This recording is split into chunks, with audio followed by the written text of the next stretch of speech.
At sa araw na nga ito mga boyo, at ako'y nandito sa bahay. Siyempre, kailangan natin maghugas ng plato, magluto, tapos magpakain ng sisiw. Ako ay maghugas muna ng plato para walang makalat pag magluluto. Tapos susunod yan, magpapakain ako ng sisiw. Ayan. Papas forward ko muna.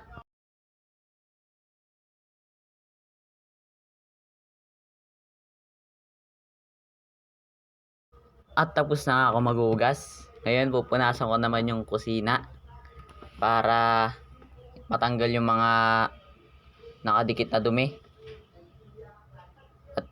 At matanggal din yung yung basa. Mapunasan yung basa, matuyo. Okay. Punasan ko muna. Fast forward ko ulit. At tapos ko na rin punasan. At ako'y magkakape muna. Pampalakas. Joke lang. Basta magkakape muna ako. Masarap kaya magkape paghapon. At ngayon, papakainin ko na yung sisiw. Tatanggalin ko, tas linisin ko rin yung yung kulungan nila. Ang dami nila ng ipot. Ayun 4 na lang sila kasi namatay yung isa. Sayang nga laki na Nalaki na nila 4 na lang, 10. 10 yan, naging 4 na lang. Oh my god. At ayan, tatanggalin ko na yung mga ipot nila. Kasi madami na. Wait lang, ang kulit. Sumasabit doon sa Ay nako. Labas ko nga muna kayo. Lilikot nyo. Lilikot nyan dyan. Ay nako. Kaya nilabas ko muna. At di ko malinis yung ipot. Ano ba yan? Aray ko.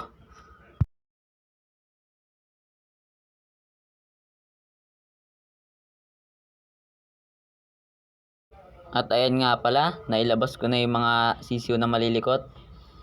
At pwede ko na linisin ng malaya yung kulungan nila. At nalinis ko na yung kulungan. Wait lang, nakaarang yung bintana. Ano ba yan? At babalik ko na yung mga sisiw. Papasok na sa kulungan nilang ginawa ko.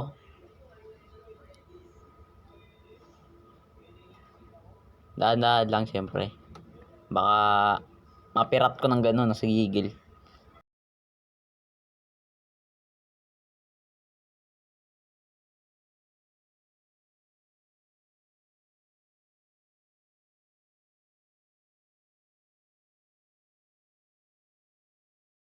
At okay na, nalinis ko na yung kulungan. Dilinis ko na rin yung inuminan nila.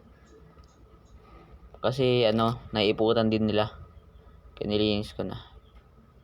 At ibabalik ko na dyan, syempre. Lalagyan ko na rin ng tubig.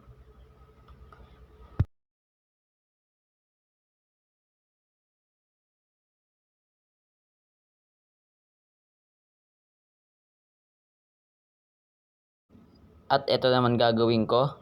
Magluluto ng kung saan galing muna yung sisiw, syempre, itlog. Magluluto muna ako ng itlog. Ulam namin. At okay na, naluto ko na, nagsangag na rin ako. At salamat sa panonood. Bye-bye. Kita-kita na tayo sa next video ko. Goodbye.